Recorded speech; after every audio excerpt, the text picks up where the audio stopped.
Denny Syarista ngaku alami dampak sosial akibat pelecehan verbal yang dilakukan Rasman Nasution.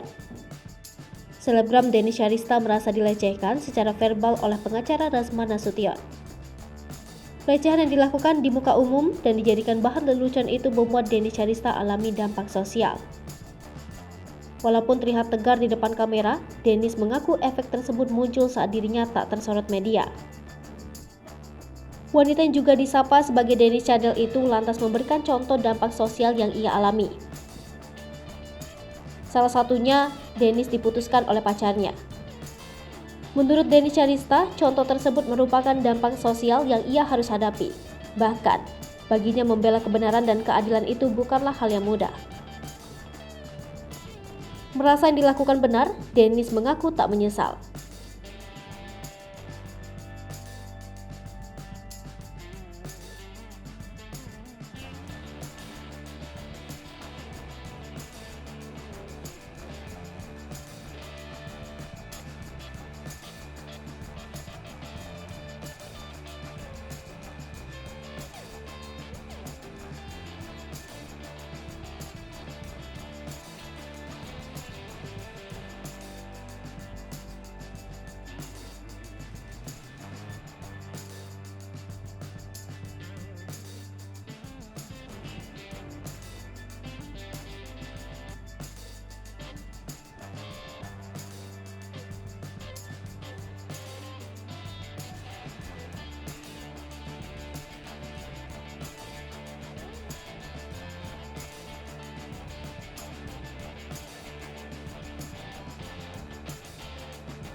Hai pemirsa Sri Popo TV, jangan lupa komen, like, dan subscribe, serta tonton terus berita-berita terupdate lainnya.